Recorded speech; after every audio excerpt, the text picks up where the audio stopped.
All right, so this is take two. Hopefully we can get through this. So I come on here today to give you guys a few book recommendations for the Black woman, and books that would assist in building confidence, resilience, self-esteem, self-worth, and really just getting your shit together as a young Black woman or a Black woman of any age. I feel like a lot of young Black women are in need of some type of mentorship, some type of guidance, and they aren't able to find that from the people around them, their aunts, their mothers, and things like that. So sometimes it comes in the form of a book, right? Sometimes it comes in the form of an author or a virtual mentor in a sense. So yeah, I get a lot of questions asking me about book recommendations, and I always have the answer because I don't know exactly what people are going through or what they're seeking. I'm a true believer in the law of attraction, and what you put out, the energy that you put out and what you need from the universe will come to you, whether it be in a book or whether it be in a person.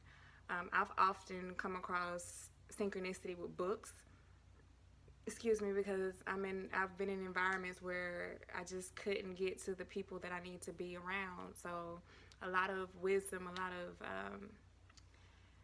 intelligence has come to me in books. And if you are in that situation and you just can't get around certain people that you know could just lift your energy and teach you and guide you in a certain way, then I recommend books. And the 6 books that I'm going to recommend today are written by African American people, men and women, and they have changed my life. I've delved into all of these books and done the assignments and the activity that's in them, and they have really helped me understand some things that I weren't taught growing up, from the women in my life. So some of these women I just hold, like these books I hold dearly to my heart. And like I said, books come to you. So some of these books won't resonate with you. Some of them will. I'll link all the books down below when I'm done. And I hope that they give you some type of start, some type of jump start on your path, whatever it is you're looking for, whether it's spiritual awareness, whether it's maturity as a woman, how to handle men, how to handle relationships, how to handle parenting, how to balance it all. These books give a lot of that advice. And the male books, I'm just going to wait before we get into that. I'm going to wait because I have a lot to say about the books written by the men. But yeah, so let's get into it. My first book is from someone I like to call my virtual mentor, and that's Felicia Butterfield Jones. I hope I'm pronouncing her first name right. But this is a book. It's called Girlprint. So Girlprint by Felicia Butterfield Jones, the ultimate blueprint for girls to propel their dreams into action. This lady, and like I said, the books that I recommend are relatable to the African American woman as well as the urban woman who find themselves in situations,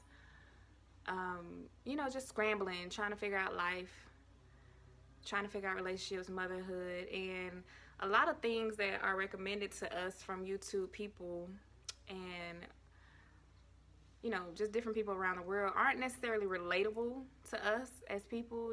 Maybe you've grown up in poverty or impoverished communities, and the stories that they tell aren't relatable to what you are experiencing or what you have experienced. So a lot of these books I feel are relatable to me. I grew up in an impoverished community. I grew up with dysfunctional families. I grew up with all that. So all of these women, I can relate. So Felicia, getting back to her, she pretty much had a decent upbringing. Her parents were pretty, I think, well off from what I can remember, and they still kind of gave her the balance of putting her in like a urban school. And she eventually still had struggles and went off to college and pursued her dreams and sacrificed a lot, stressed out. I mean, a lot of things that we do when we're released from our parents' support and we're trying to figure out life. This book was very inspirational to me because it talked a lot about just how to carry yourself, how that perception of how you carry yourself is taken on through society. And she has a lot of good quotes and a lot of good advice about how to manage your money and things in here.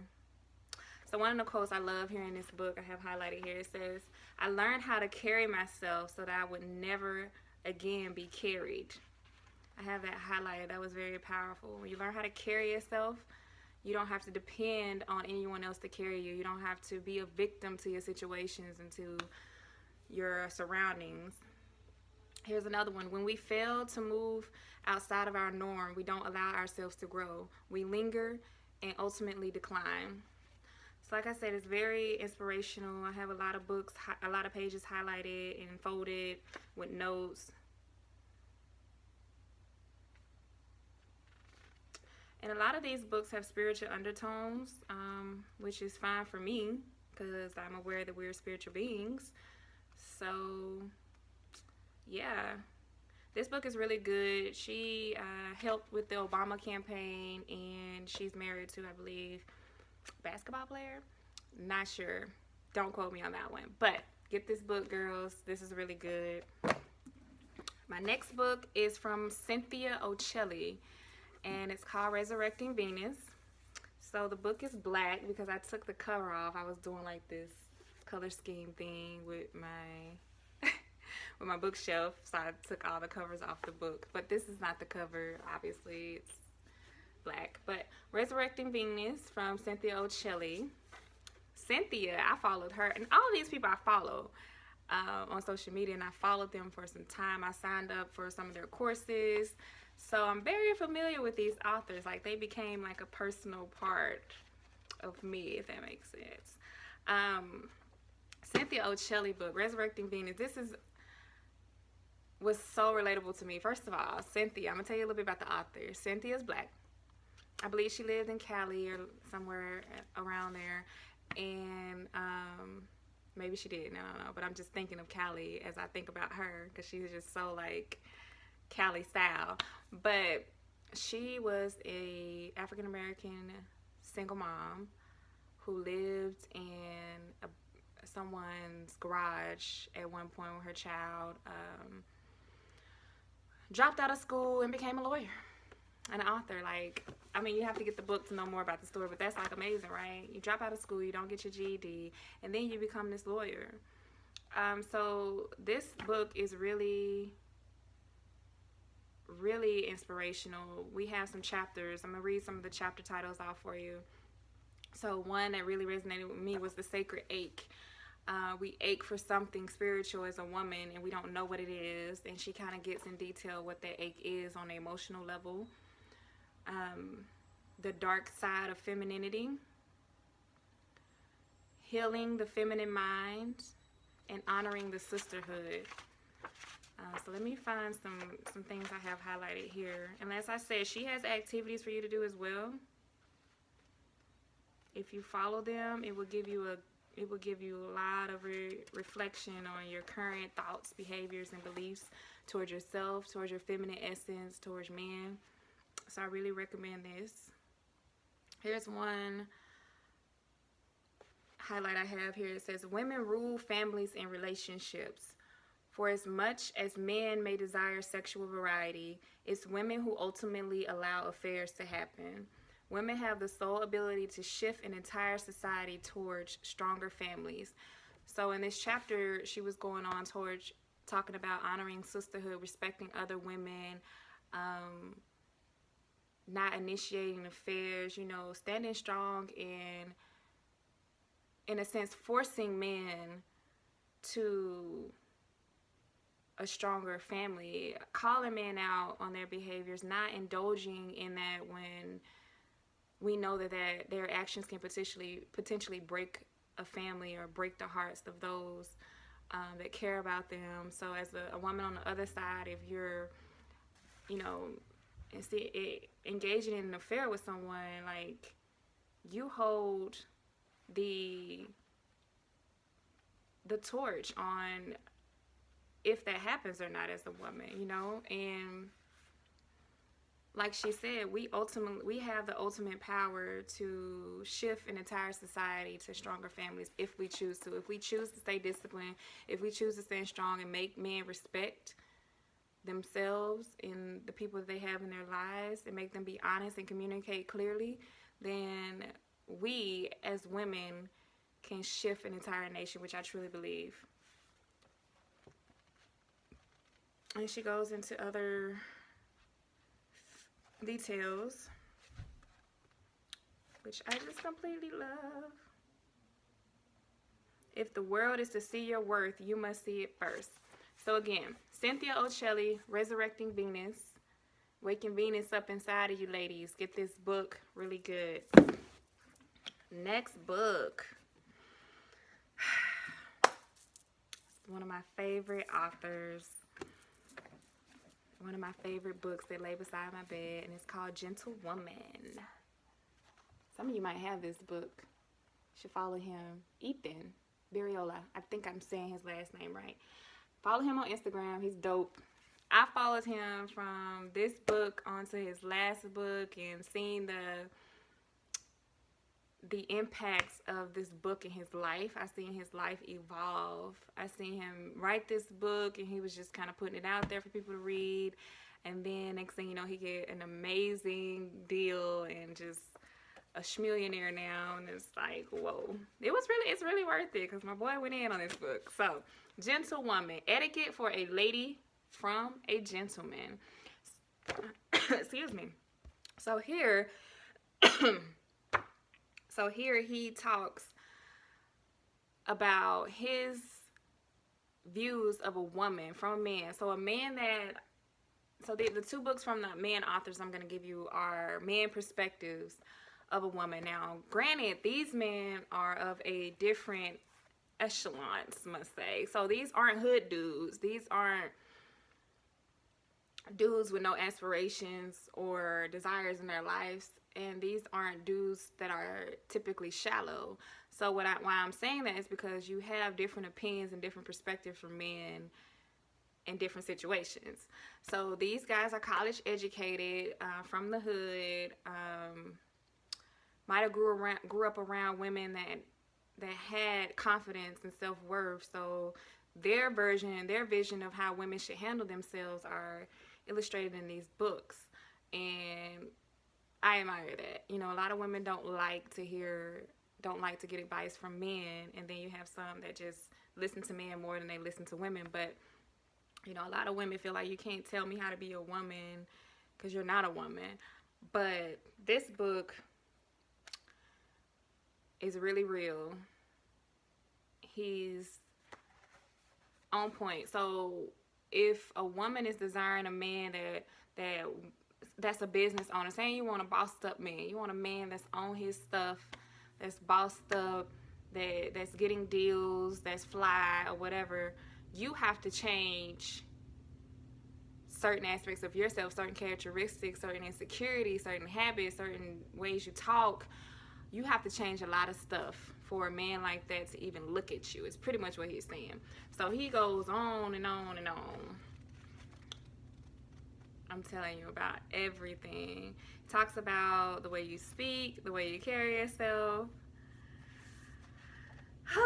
It's kind of, you know, it's kind of some daggers in here, you know, it's your heart if you grew up in an environment that believes that some of this stuff is normal and he calls it out. So one of the quotes I have here, one of the things I have highlighted, he says, "A friend who doesn't inform you of your ill behaviors is an enemy who doesn't want to see you prosper. Speak truth now and hand out band-aids later." Okay. Oh, man. And then another quote he has here: acting nice is deceptive. Being nice is beautiful. So be beautiful. Oh, that's so cute. Be beautiful, ladies. Be careful how you portray yourself. Others might believe you. So it's a lot going on in this book. It's a lot, and it's so much. It's like a big brother, right? Talking to you. It's like a big brother telling you, sis, you need to get on your shit because this is how men look at you, and this is how I look at you. So I'm gonna need you to get on your shit. And that's how I took it. I didn't take it as anything attacking. So yes, ladies, if you have the time, please get this book. It is beautiful. He has another book I'm not featuring in this particular video, but hopefully I'll get around to it. But this one I just felt like definitely deserved it. Gentlewoman, Ethan Variola II. Get that, ladies. Next book is from Rachel Jane Grover, Powerful and Feminine. How to increase your magnetic presence and attract the attention you want. So I know this sounds like, oh, I'm reading a book about how guys, or how to attract guys, or how to be desirable, etc., etc. But that's not what it is. It's more so very spiritual undertone. She is not an African American author, but she has a lot of spiritual undertone on how to connect with your womb as a woman, how to walk and stand in this feminine presence that we are, you know, even if you're not the quote-unquote feminine type, if you're more so the tomboyish, I guess you call it, or you predominantly have masculine energy in you, this book is still good, because regardless of how you portray yourself or how you feel like you are, we have femininity inside of us, and it's powerful, right? It creates life. It shifts nations, and at one point it ruled nations. So that energy that you have inside of you is something that you can never go wrong by cultivating it and learning how to work with it, learning how to use it in the best way possible. So this is what that book is all about. We have a section here that I like, which was called Womb Wisdom. And I may go into a more in-depth video about a few other books